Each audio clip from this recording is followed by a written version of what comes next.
इसे कौशल के राजकोष में जमा करो और आप जा सकते हैं। हमने आपको अभय दान दिया। अच्छी बात।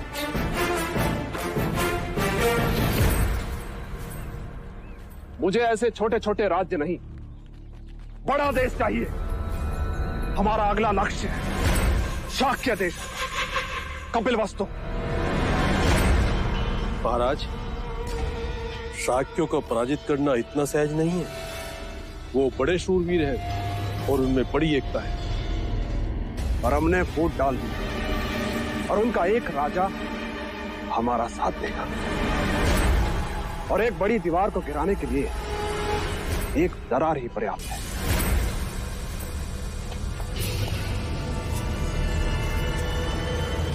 गुप्तचर, हमारा ये संदेश उस राजा तक पहुंचा दो। वो अपनी सेना को दुर्योधन की सहायता के लिए नहीं भेजेगी। हाँ, उनसे कहना कि कौशल का साथ देने पर हम उनसे अच्छी तरह से मित्रता निभाएंगे। जी महाराज।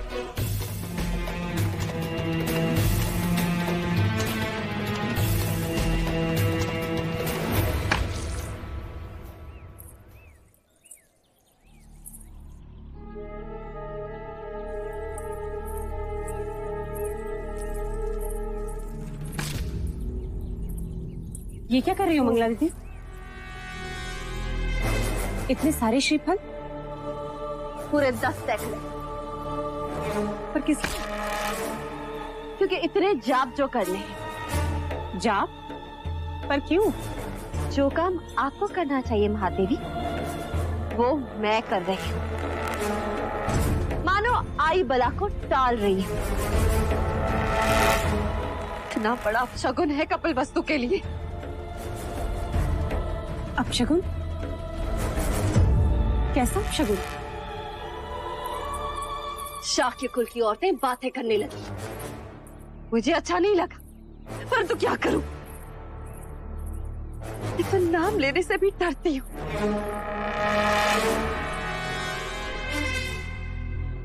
बड़े ही अमंगल चरणों वाली है।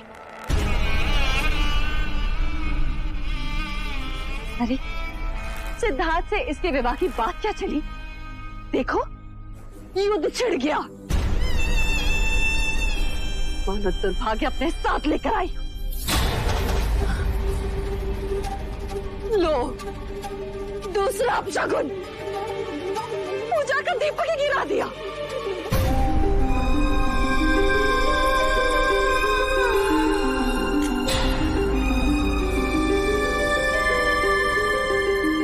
यशो, जानते भी हो तुम क्या कह रही हो मंगला दीदी? यदि देवदत्त के साथ यशोधरा का रिश्ता होता तो भी ऐसी ही बात कहती। केवल बात ना करते, रिश्ता तोड़ के दिखा दी थी। दया आती है तुम्हारी सोच पे मंगला दीदी। कल तक जिसका नाम लेकर तुम्हारी जीवा सूख जाती, जिसके साथ अपने पुत्र के विवाह के सपने देख रही, एक ही रात में वह अपवित्र अमंगल अपशगुन हो गई। और नहीं तो क्या महादेवी, हाथ कंगन को तत्पन क्या? देख लो, यशोधरा के पवित्र।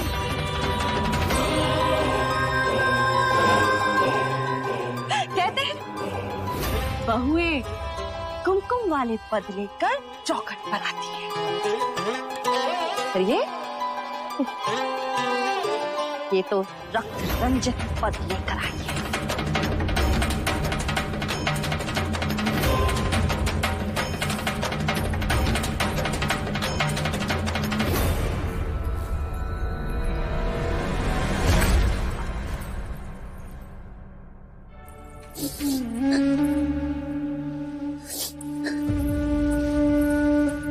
यशो, बुआ, आप जो प्रायश्चित कहेंगी मैं करूंगी। मैं नहीं चाहती कि मेरे कारण प्रजा या राज्य पर कोई भी विपदा आए।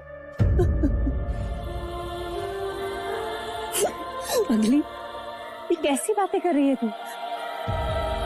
जिसको जो कहना है वो कहे, पर मेरे लिए तो तू बड़ी भाग्यवान है जो मेरे पुत्र को समझती। और तू देखना, एक दिन यही मंगला दीदी पछताएंगी अपने विचारों पर, जब उन्हें ये पता चलेगा कि हम युद्ध जीते। तो और देखना, इसी चौखट पर वो तेरी आरती उतारेंगे तो मैं उनसे कहूंगी, है मेरी बहू से बड़ा कोई शगुन? वाह,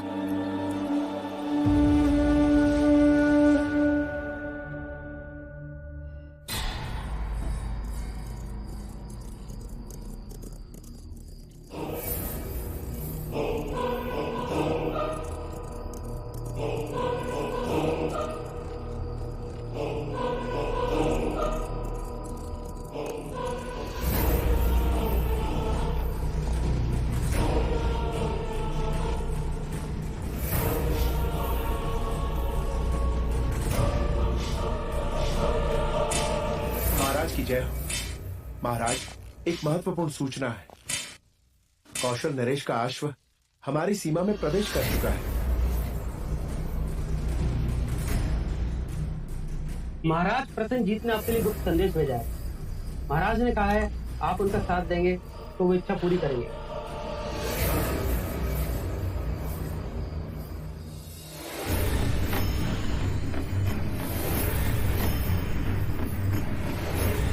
हमें प्रसन्नता हुई। अपने महाराज से जाकर कह दो कि उनकी मित्रता हमारे लिए प्राणों से लीती है। उनके आदेश का पालन करो। जी।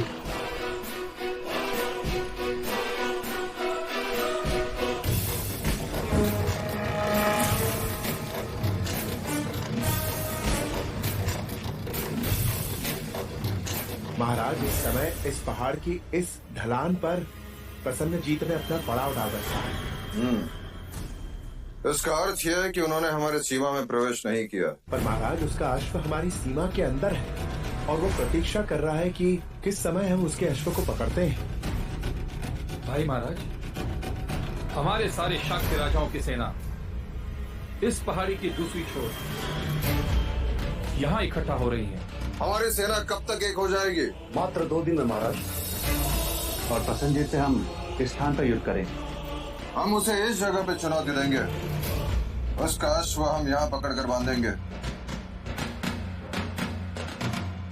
महाराज, आपको यहाँ नहीं, इस छोटे मैदान के पास सामना करना चाहिए। क्यों? इस मैदान में लड़ने का क्या कारण? यहाँ तो सेना उलझ जाएगी। महाराज, इस छोटे मैदान के चारों ओर ढलान है और यहाँ जाने का सिर्फ एक ही रास्ता है।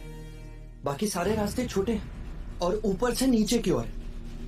हमारी सेना यहाँ ऊपर होगी और उनके नीचे। इस तरह उन्हें लड़ते हुए ऊपर चढ़ने में कठिनाई होगी और इसका ये लाभ होगा, कौशल की बड़ी सेना का एक साथ सामना भी नहीं करना पड़ेगा। अर्थात महत्वपूर्ण युद्ध इस खाई में होगा। उनके लिए हमारे लिए चोटी। यानी शत्रु की सेना नीचे और हम ऊपर। हमारा निशाना उन पर अचूक लगेगा महाराज। और प्रसन्नजीत की सेना को भारी नुकसान। इतनी बड़ी सेना से लड़ने के लिए ये बड़ी अच्छी रणनीति है भाई महाराज। बधाई हो सिद्धार्थ, बधाई हो क्षत्रिय। बधाई मुझे नहीं, आचार्य कौंडिन्य को देनी चाहिए। उन्होंने ही हमें यह नीति सिखाई और साथ ही हमें यह भी सिखाया कि जहां तक हो सके युद्ध को रोक देना चाहिए, क्योंकि युद्ध केवल विनाश अर्जित करता है।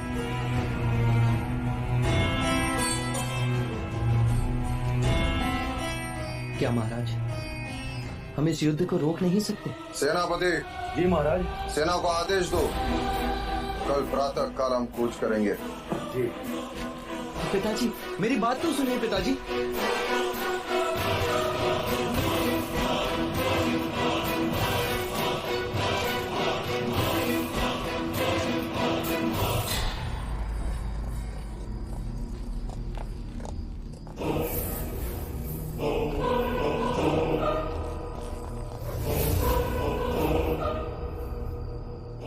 कौन है तो?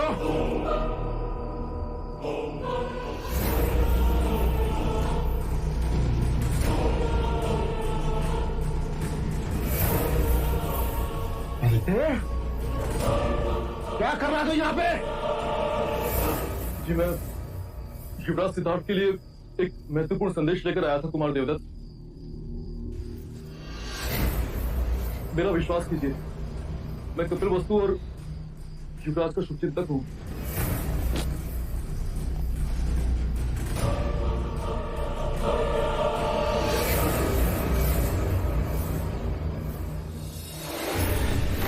तो कौशल का गुप्तचर राजा दंड पाने के लिए ये महत्वपूर्ण संदेश लाया।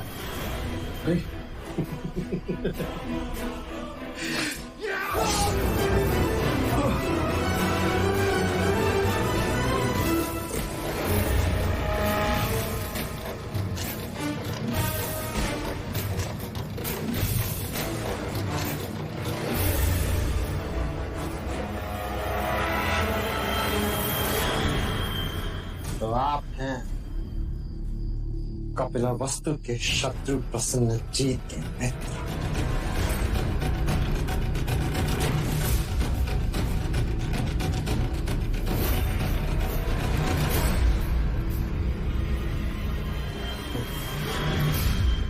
और तुम हो अपने ही घर के भेदी। देवदत्त, मैंने तो केवल अपनी महत्वाकांक्षाओं को पाला है, किंतु तुमने और तुम्हारे पिता ने तो कई बार अपने ही भाइयों को मारने का प्रयत्न किया है। क्या हो राजा दंडपानी, यदि ये संदेश मैं महाराज शुद्धोधन को दे दूं,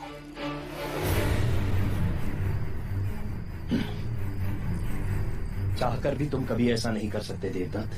नहीं कर सकते? क्यों? क्योंकि हमारा शत्रु एक ही है, राजा शुद्धोधन, जो अब आपके संधि हो गए। हाँ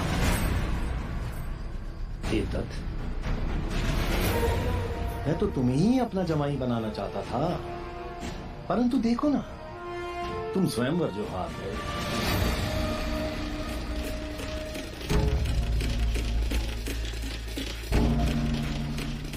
देवदत्त,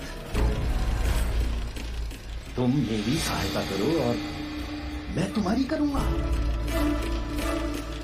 ये कौशल राज के गुप्त संदेश की बात हम तक रहे, बस।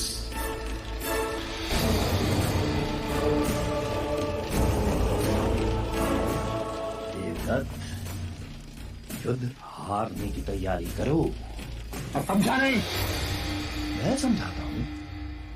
कौशल नरेश के जीतते ही शाक्यों के सिंहासन पर मैं बैठूं और फिर यशोधरा तुम्हारी हो।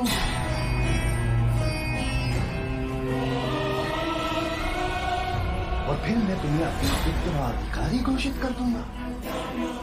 तुम्हें देवदत्त,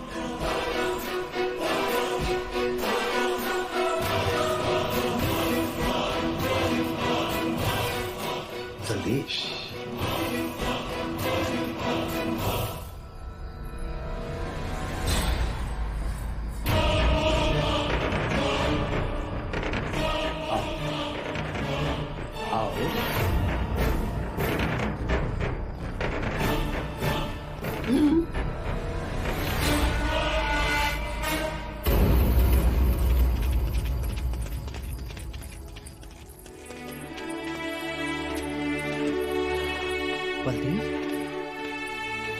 बलदेव, क्या हुआ बलदेव? कुछ कहो बलदेव, किसने घायल किया तुम्हें? क्या हुआ बलदेव? क्या हुआ चन्ना? मैंने न रास्ते में घायल पड़ा हुआ देखा तो उठाकर यहाँ ले आया। बलदेव, क्या हुआ बलदेव? कहो। हाँ हाँ बोलो। दंड दंड दंड?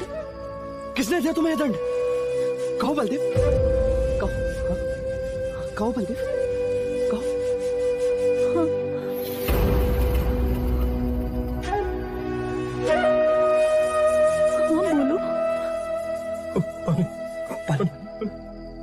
पानी लाओ।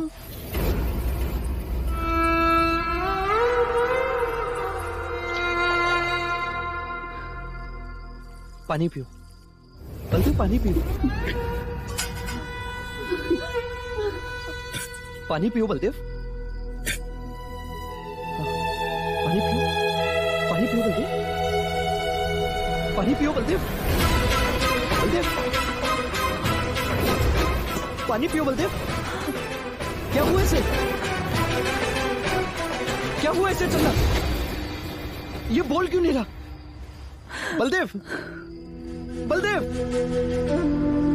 बलदेव,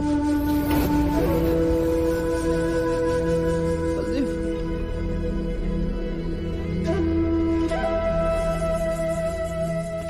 कहो चन्ना, क्या हुआ इसे? अब ये कभी नहीं बोले। कभी नहीं बोले? अर्थात ये बेसुध है। बलदेव, तुम जाओ, जाकर राजवैद्य को बुला के लाओ। जाओ चन्ना, जाकर राजवैद्य को बुला के लाओ। सुध उसे आती है जो बेसुध हो, जिसमें प्राण हो। ये अपने प्राण खो चुका है सिद्धार्थ। नहीं, ये केवल बेसुध है। बलदेव, कहो बलदेव, क्या हुआ?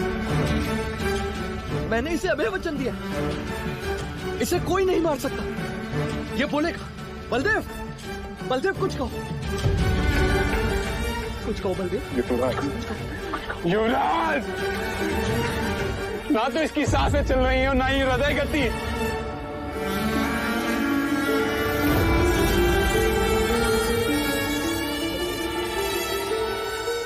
बलदेव, आंखें खोलो बलदेव, आंखें खोलो। बलदेव, बलदेव। मृत्यु अटल है युवराज।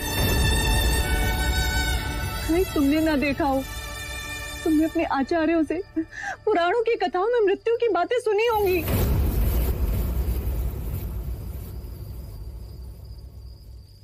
परंतु ऐसे कैसे प्राण शरीर को त्याग सकते हैं? यही जीवन की सच्चाई है सिद्धार्थ। नहीं, युद्ध भूमि में न जाने कितने अपरिचित परिचित शवों को आपको देखना होगा युवराज।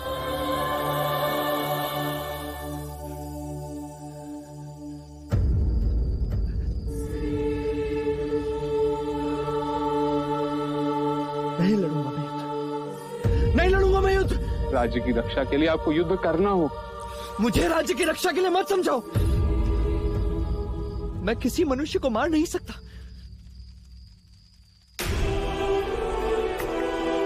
ऐसे कैसे बिना मनुष्य सम्मति के प्राण शरीर को छोड़ सकते हैं? नहीं लड़ूंगा मैं, नहीं लड़ूंगा। अब इस वस्तु की आशाएं हैं आपसे, आपको युद्ध लड़ना होगा। मैं युद्ध नहीं लड़ूंगा, नहीं करूंगा युद्ध, चाहे कुछ भी हो जाए। तुम्हें जाना होगा। नहीं जाऊंगा मैं किसी की हत्या नहीं कर सकता। युद्ध का अर्थ केवल शत्रुओं को मारना नहीं होता, अपनों को बचाना भी युद्ध का एक हिस्सा है। तो मैं युद्ध नहीं लड़ूंगा, मैं युद्ध होने भी नहीं दूंगा। मैं युद्ध को रोकूंगा, रोकूंगा मैं युद्ध को। युवराज, तुम सब मुझे अकेला छोड़ दो, अकेला छोड़ दो मुझे, अकेला छोड़ दो। युवराज, कहाँ जा रहे हैं आप? युवराज, जाने दो चलना उसे। इन्हें रोकिए। इस समय उनके किसी भी प्रश्न का उत्तर नहीं दे सकते हम, न ही उन्हें समझा सकते हैं और न ही वो समझ पाएंगे। केवल एक ही उपाय है, ये एकांत में छोड़ दो।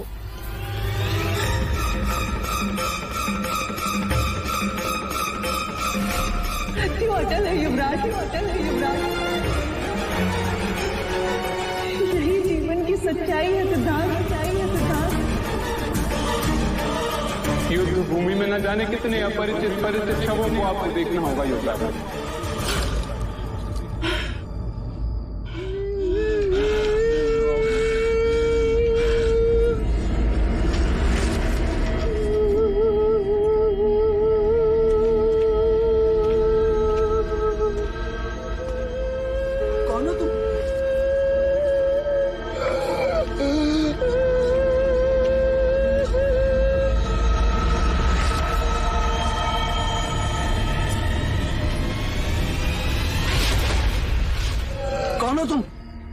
मैं तुम ही तो हूं। तुम्हारी की भावना, माया, करुणा, दया, और मैं तुम्ही में छुपा हुआ तुम हूं।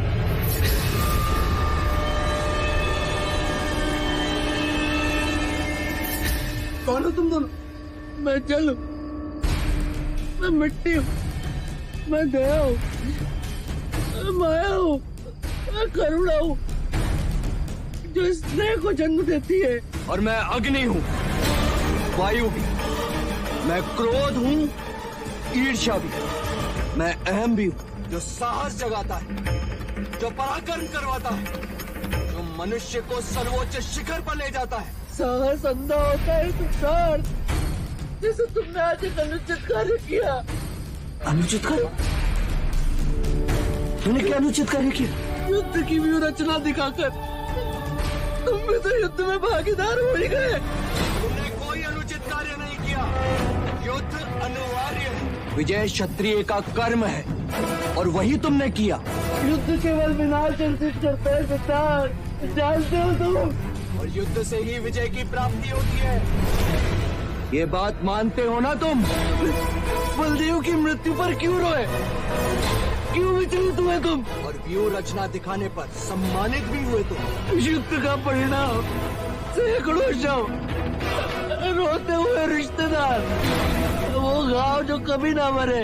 ये मिट्टी, ये माया, ये दया, ये करुणा तुम्हें आंसुओं में बहा कर ले जाएंगे, तुम्हें अपने लक्ष्य से भटका देंगे। ये अग्नि क्रोध तुम्हें भस्म कर देगी सिद्धार्थ। बस सुनो, अपने स्वार्थ का ध्यान करो, परमार्थ का कर्म करो।